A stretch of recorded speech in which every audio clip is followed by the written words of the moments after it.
Estimados, continuamos entonces con nuestras clases de Teología Moral Fundamental con el manual del Instituto de Ciencias Religiosas, escrito por Tomás Trigo. Ya estamos en el tema 5, la respuesta a la llamada de Dios en Cristo, los actos humanos, y la tercera parte, el número 1 romano, es la dimensión psicológica, y ya estamos en el tema 3, que es el acto moral y la afectividad, ¿no? Es un tema que no es tan sencillo, procuraremos ir rápidamente, pero trataremos de que quede también todo claro, ¿no?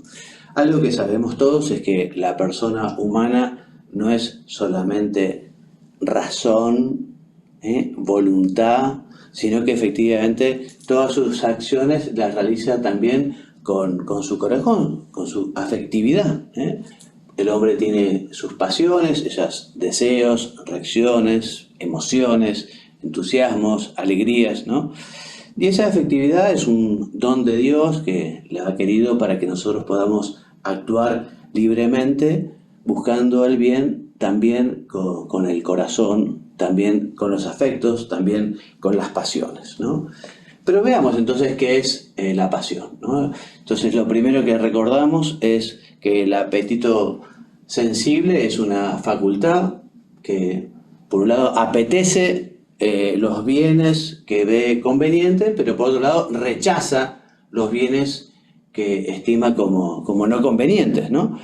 Y en cambio, la voluntad es un apetito intelectual, ¿no? La voluntad es la que justamente quiere o no quiere esos bienes que previamente fueron presentados por la razón.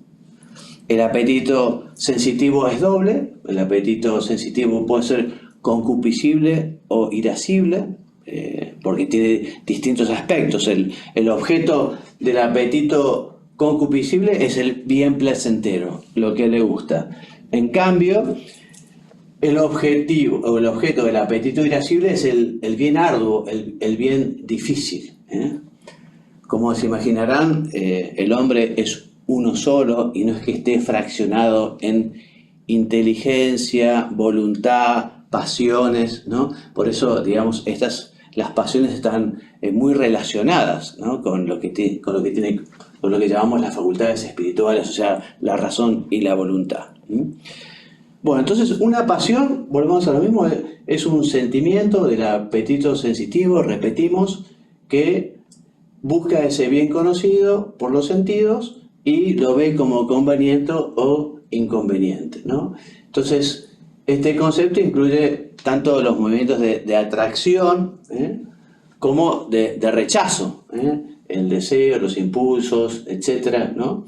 Y las principales pasiones, y esto nos va a ayudar a entender de qué estamos hablando, porque esto ya lo concretamos, las principales pasiones del apetito concupiscible son la alegría, el gozo, la tristeza, el deseo, la aversión o aborrecimiento, el amor, el odio. En cambio, las del apetito irascible son la esperanza, la desesperación, el coraje, el miedo, la ira. Entonces vamos a ver la moralidad de las pasiones. Recordemos que la teología moral justamente estudia el acto del hombre, nos ayuda a ver si ese acto es bueno o malo, si ese acto nos acerca a Dios, si ese acto nos aleja de Dios, si ese acto nos perfecciona, si ese acto en cambio nos, digamos, aleja, digamos, del bien o de la verdad, ¿no? Entonces, ¿cómo juegan las pasiones en la teología moral? Entonces, una primera idea muy importante es decir que las pasiones son movimientos involuntarios. Por lo tanto, no son ni buenos ni malos desde la perspectiva moral, ¿no? O sea, lo que vamos a tener que ver es justamente si esa pasión lo que hace es favorecer un acto bueno o al contrario, esa pasión le lleva a uno a hacer el mal más apasionadamente, ¿no? Entonces, por eso decimos, la moralidad, como hemos dicho, solo afecta a los actos voluntarios, ¿no? Y la moralidad de las pasiones ha de ser valorada, por tanto, en relación al querer voluntario, ¿no? En la medida en que la voluntad las ordena el bien moral, como decíamos recién, ¿no? Así serán buenas con la medida que permita que se aparte de aquello que es malo. ¿Qué dice el catecismo en ese sentido? El catecismo enseña que los sentimientos más profundos no deciden la moralidad ni la santidad de las personas, son como el depósito inagotable de las imágenes y de las afecciones en que se expresa la vida moral, y esas pasiones, volvemos a repetir, no son moralmente buenas, o son moralmente buenas cuando contribuyen a una acción buena, repetimos, y malas en caso contrario. Antes de seguir leyendo, un ejemplo. Bueno, si yo tengo pasión por la cultura, tengo pasión por la lectura o pasión por el trabajo, y bueno, esa pasión me va a ayudar a hacer algo bueno, siempre que evidentemente esté ordenado el trabajo, ¿no? Porque si fuera uno workaholic, digamos, esa pasión justamente hay que ordenarla. El gran tema de la vida moral es justamente ordenar las pasiones, porque después del pecado original el hombre ha quedado como inclinado hacia el pecado y las pasiones le han quedado muchas veces desordenadas. Entonces justamente los hábitos hay que convertirlos en hábitos buenos, hay que procurar que las pasiones colaboren en esas virtudes, ¿no? Y lo que son pasiones desordenadas hay que moderarlas. Digamos, uno tiene un problema en el tránsito cuando va manejando porque uno adelante, digamos, a uno le cierra el paso, ¿no? Y bueno, uno ahí, digamos, la pasión le ya puede dar ganas de hacer cualquier cosa, incluso algo terrible como chocarlo o algo así. Bueno, hay que moderar la pasión. O sea, no se puede decir, bueno, yo hago lo que siento, ¿no? Lo que siento a veces puede ser bueno o a veces puede ser malo. Entonces, por eso las pasiones no son ni buenas ni malas, sino depende cómo las encaucemos. Y además depende qué objetos, digamos, o qué acciones quieran favorecer esa pasión, ¿no? Entonces, seguimos leyendo. La voluntad recta, ordenada al bien y a la bienaventuranza, los movimientos sensibles que asume, la voluntad mala sucumbe a las pasiones desordenadas y las exacerba, ¿no?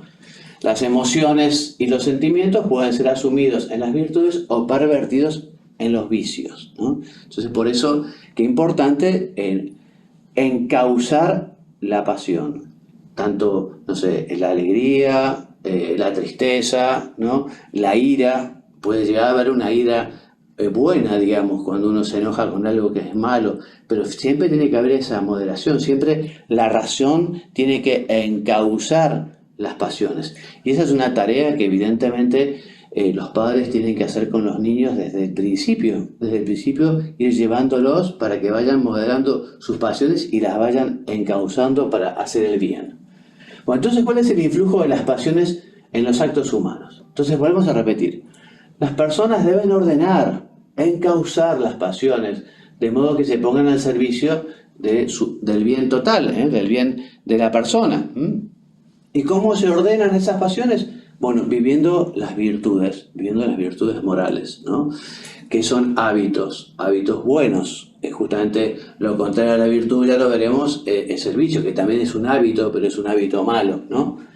Dice el catecismo, volvemos un poco a lo mismo, la voluntad recta ordena al bien y a la bienaventuranza los movimientos sensibles que asumen. La voluntad mala sucumbe a las pasiones desordenadas y las exacerba, porque las emociones y los sentimientos pueden ser asumidos en las virtudes o pervertidas en los vicios, volvemos a repetir. Entonces, las pasiones que son ordenadas, digamos, suman, claro que suman, ¿no? Cuando uno ama el bien y lo hace de una manera alegre, feliz, apasionada, bueno, aquello suma, claramente, ¿no? Facilitan la realización del acto voluntario, lo refuerzan, lo perfeccionan. Por ejemplo, cuando un trabajo nos apasiona, lo realizamos con más intensidad, con más cuidado, con más dedicación. Entonces, volvemos a repetir, las pasiones ordenadas son fuerzas o energías de las que el hombre puede y debe servirse en su actividad, ¿no? Y refuerzan e intensifican esas tendencias, o sea, contribuyen esas pasiones al despliegue y al perfeccionamiento de la personalidad. Dice Sarmiento que no son algo de lo que la persona debe desprenderse a toda costa, como postularía el ideal estoico. No sé si se acuerdan, en la historia de la filosofía, la corriente estoica es la que justamente lo que procura hacer es evitar las pasiones, evitar, o sea, una lucha, digamos, por ser una persona que ni se alegra, ni se entristece, una persona que, digamos, está siempre, digamos, con un carácter, una estabilidad. Bueno, nosotros los católicos decimos que la pasión tenemos que orientarla al bien y que puede ser algo bueno. ¿Eh? La pasión no es que sea mala y haya que matarla, ¿no? La espiritualidad, digamos que es un tema también muy importante, cuenta con el corazón, cuenta con la pasión para el amor a Dios, para el amor a los demás. Bueno, entonces, si las pasiones son desordenadas, en cambio, tienden a dificultar el uso de la razón y el ejercicio de la libertad, disminuyendo, si no somos culpables, de la causa que las han producido, la voluntariedad y la responsabilidad, ¿no? Entonces, volvemos a repetir, lo decisivo es orientar las pasiones, orientar los sentimientos por medio de esos hábitos buenos que son las virtudes. Y se trata de unos objetivos más importantes de la educación, les decía, de los padres con sus hijos, o también en la escuela, en el colegio, educar justamente en las virtudes, educar en los hábitos, tratar justamente de educar los sentimientos, educar las pasiones. El mundo de la afectividad, que hemos presentado aquí de un modo muy simplificado, dice Tomás Trigo, bueno, es muy complejo y muy diferente también en cada persona y también en sus distintas edades, en su distinta maduración. Pero realmente vale la pena el esfuerzo por educar la afectividad, que consiste justamente en ayudar a las personas a ser verdaderamente libres, porque una persona que se deja llevar por las pasiones desordenadas, y evidentemente la va a llevar por pésimo camino. Bueno, ¿y cuáles son los condicionamientos del acto moral, ¿no? Los condicionamientos del acto moral son factores que privan o disminuyen la integridad de algunos elementos esenciales de la libertad, que son la advertencia de la inteligencia y también el consentimiento de la voluntad. Nos dice el catecismo, la imputabilidad y la responsabilidad de una acción pueden quedar disminuidas, incluso suprimidas, a causa de la ignorancia, estos temas ya los veremos, la inadvertencia, el no llegar a entender, a conocer, la violencia, el temor, los hábitos, los afectos desordenados y otros factores psíquicos o sociales.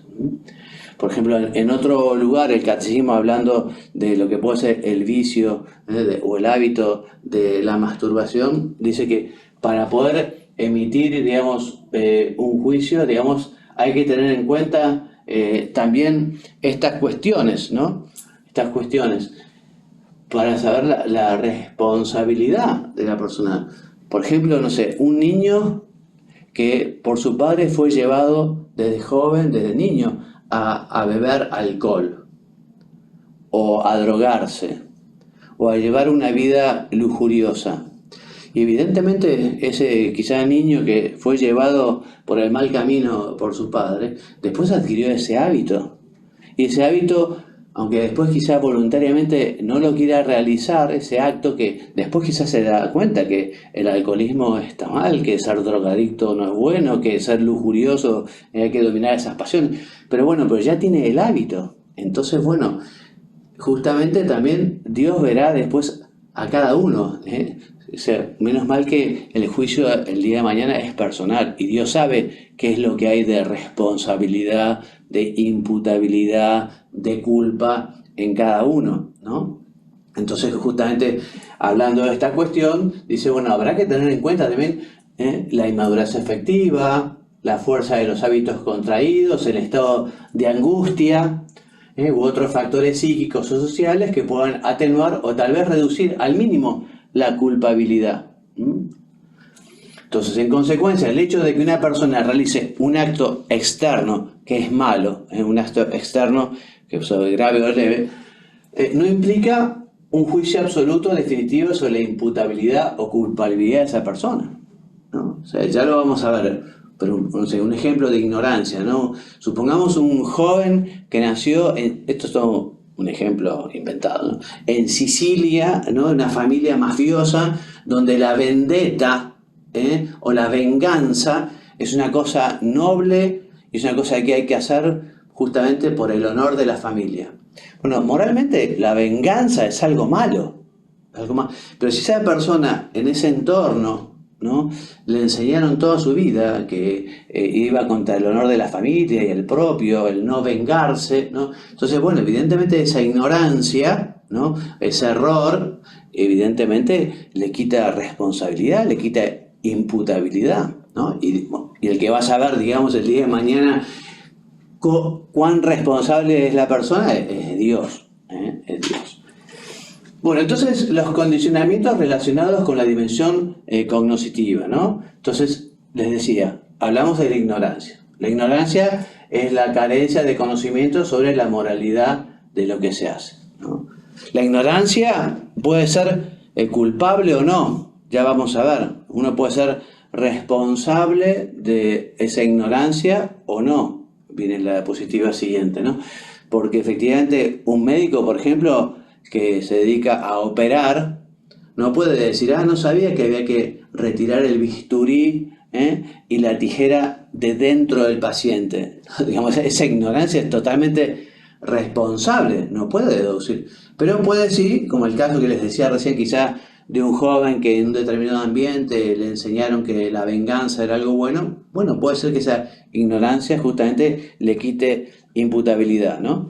Entonces, la persona que padece ignorancia inculpable, o sea, que es cuando no ha llegado al conocimiento de la verdad a pesar de haber puesto los medios, o que era imposible para él salir de esa ignorancia. Entonces esa ignorancia no es culpable, ¿no? En este caso, no es responsable de ese acto, La ignorancia, en cambio, es culpable cuando podría haberse superado poniendo los medios debidos, La ignorancia y el error pueden tener serias repercusiones morales porque son causa de otros muchos errores y culpas, ¿no? Por eso, digamos, también la importancia del apostolado de los cristianos para dar formación y para formar las conciencias de los demás, porque hoy por hoy mucha gente no tiene mucha idea qué es pecado, qué no es pecado, si esto ofende, porque a veces justamente, pero más adelante, el ambiente, la cultura, digamos, ha dejado de lado y ha tomado algunos actos como algo corriente y normal cuando en realidad son algo que perjudica al hombre, ¿no? Entonces es muy importante difundir la verdad, difundir el bien, formar las conciencias, porque la ignorancia puede ser un gran enemigo, digamos, de la vida cristiana y también de todo hombre, ¿no? Bueno, entonces veamos los condicionamientos relacionados con la dimensión voluntaria, ¿no? Con la dimensión del querer. Entonces, estos son la violencia, el miedo, los hábitos contraídos y las pasiones desordenadas. Bueno, la violencia es la presión externa que fuerza a la persona a actuar contra su voluntad, ¿no? O sea, la persona que es obligada físicamente, bueno, firma esto, ¿no? Y prácticamente le mueven la mano, o dispara, ¿no? Una violencia física, evidentemente esa persona está totalmente coaccionado y efectivamente no es libre, por lo tanto si no es libre no es responsable, no es imputable en la violencia, ¿no? Puede haber también violencia moral, además de la violencia física. No sé, un ejemplo, por ejemplo, en el matrimonio el consentimiento es fundamental. Y si una persona es violentada moralmente, no sé, por ejemplo, el padre que le dice a la hija que ha quedado embarazada de su novia. El padre dice, bueno, si vos no te casás, yo te echo de casa, si vos no te casás, vas a estar desheredada. O sea, puede haber una presión moral tan grande para tomar un acto que después posiblemente sea nulo, porque esa persona no fue libre en su consentimiento para decidir. ¿Se entiende? Entonces, esta violencia moral, esta forma de violencia, muchas veces no suprime la voluntariedad del acto, pero puede constituir una forma de presión análoga al miedo. Y el miedo es una pasión que puede llegar a ofuscar la inteligencia y a suprimir o limitar la voluntariedad. Volvamos a lo que ya hemos dicho, ¿no? Estamos hablando de los hábitos, que son inclinaciones firmes, constantes. Los que son buenos se llaman virtudes, los que son malos se llaman vicios, ¿no? Pero aquí vamos a ver un poquito los vicios que no son voluntarios, ¿no? Como yo les decía, el joven o el niño que su padre lo llevó por el mal camino del alcohol, o de la droga o de la pornografía. Bueno, cuando toma conciencia y quiere rechazar, digamos, aquello, bueno, es un vicio que no es voluntario, porque de alguna manera quizá le fue impuesto y después él no quiere realizar aquellos actos, pero justamente como el hábito, ¿no?, lo lleva, evidentemente esa voluntariedad ha quedado dañada, ¿no? O sea que estos vicios pueden dar lugar a actos que se realizan más o menos inconscientemente debido a la costumbre, ¿no? Y en la medida en que la persona lo realiza inconscientemente, bueno, no es responsable de eso, ¿eh? O sea que esas pasiones desordenadas previas a la intervención de la voluntad constituyen un obstáculo para la libertad. Evidentemente, esa persona que tiene ese hábito de la drogadicción o ese hábito del alcoholismo, evidentemente conseguir superar aquello hace falta la gracia de Dios, ¿no? Y hace falta un esfuerzo de la voluntad y posiblemente también una atención médica, un acompañamiento, porque esos vicios muy arraigados son difíciles de superar, ¿no? Dice aquí también que puede suceder incluso que una pasión sea tan vehemente y repentina que impida toda deliberación o prive totalmente del uso de razón, ¿no? Bueno, hay que ver la pasión, ¿no? La pasión, no sé, en un partido de fútbol al que a uno le hacen un foul tremendo y bueno, puede ser que cuando se levante reacciona totalmente desproporcionadamente, ¿no? O un marido que vuelve a su casa y se encuentra a su señora en una situación complicada, también puede ser una reacción, una pasión, ¿no? Tremenda, ¿no? Entonces, bueno, quizá esa pasión violenta debido a aquel acontecimiento puede llevar a privar totalmente del uso de razón. Bueno, hablemos de los factores psíquicos también en el acto del hombre, en el acto moral, ¿no?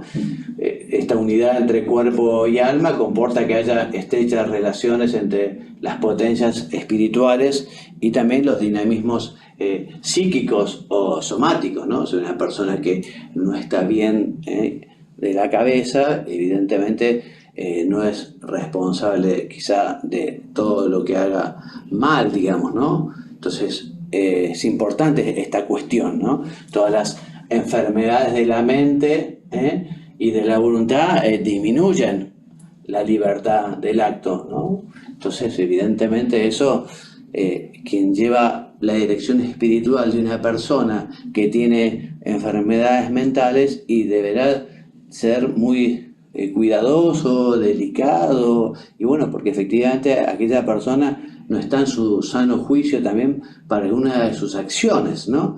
En fin, son todos temas complicados, ¿no? También para la vida espiritual.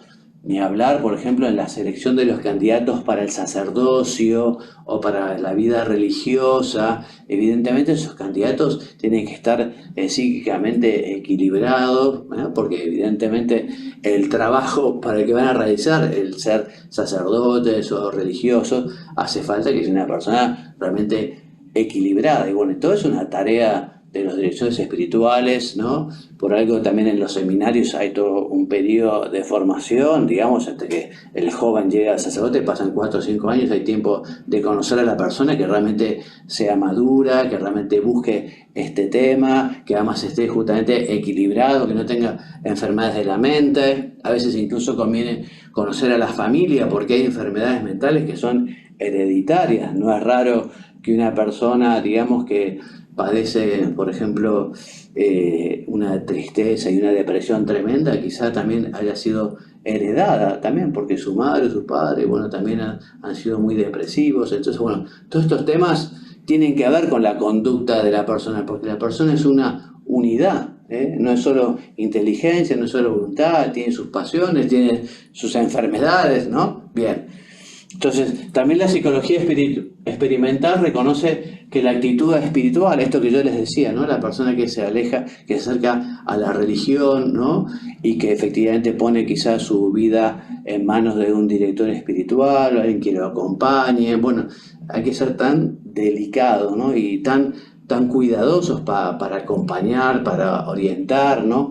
Hay personas que son también tremendamente, por tener problemas quizás psíquicos, son tremendamente exigentes consigo mismo y no ponen límites a la hora del trabajo apostólico, ¿no? Y bueno, hay personas que justamente tienen ese desequilibrio psíquico.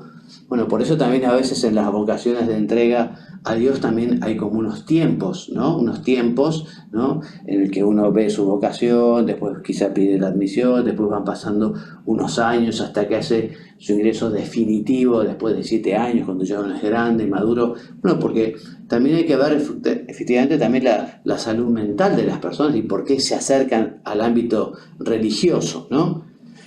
Entonces, una enfermedad mental reduce la responsabilidad de la persona en la medida en que la priva del uso de razón o la debilita de las energías de la voluntad, ¿no? Y en los casos de enfermedad mental, debido a la interacción de los aspectos médicos y espirituales, se debe acudir a un médico que tenga competencia profesional y recto criterio ético, en lo posible buena formación moral, ¿no? O sea que también muchos, incluso sacerdotes que puedan tener problemas psíquicos, bueno, un buen psiquiatra, un buen psicólogo, un buen médico que pueda justamente acompañar, apoyar, en fin. Bueno, también los factores sociales influyen en el acto de las personas. Les decía, por ejemplo, el ejemplo del joven que recibió una educación en la cual la venganza era algo noble y bueno y necesario, ¿no? O sea, hay factores sociales que justamente afectan el actuar de la persona. El ambiente sociocultural en el que vive, las conductas de la mayoría de la sociedad, lo que se considera políticamente correcto, todo lo que es la manipulación informativa, ¿no? Entonces, bueno, en el momento actual también sorprende la eficacia de algunas ideologías para influir en gran parte de la sociedad, haciendo que determinadas actitudes o acciones que hace unos años se consideraban aberrantes, llegan a asumirse y a realizarse como si fuera lo más natural, ¿no? Entonces, bueno, este estudio de los factores, digamos, sociales que también atenúan la responsabilidad del acto moral, bueno, también hay que tenerlo en cuenta, ¿no? Hay que tenerlo en cuenta, al igual que la ignorancia, los hábitos contraídos, la inmadurez, la influencia de otras personas, todo esto hay que tenerlo en cuenta. Por eso el Papa Francisco, en su Amore Laetitia, y con esto vamos terminando, decía que la enseñanza de la teología moral no debería dejar de incorporar estas consideraciones, porque si bien es verdad que hay que cuidar la integridad de la enseñanza moral de la Iglesia, siempre se debe poner especial cuidado en destacar y alentar los valores más altos y centrales del Evangelio, particularmente el primado de la caridad como respuesta a la iniciativa gratuita del amor de Dios. A veces nos cuesta mucho dar lugar en la pastoral al amor incondicional de Dios, ¿no? El Papa en ese sentido, cuando habla justamente de la teología moral, nos ayuda a enfocarnos también en la persona. Recordemos que la teología moral lo que quiere buscar es que las personas sean felices en la tierra, felices en el cielo, que se parezcan a Jesucristo. Y bueno, la teología moral, justamente al valorar los actos morales, tendrá que tener en cuenta todo esto que hemos estado viendo, ¿no? El ambiente social, la educación, la ignorancia, etc. Bueno, ha sido un tema difícil, Vamos a continuar la próxima clase ya con el tema 2 romano, que es la dimensión moral de los actos. Muchas gracias.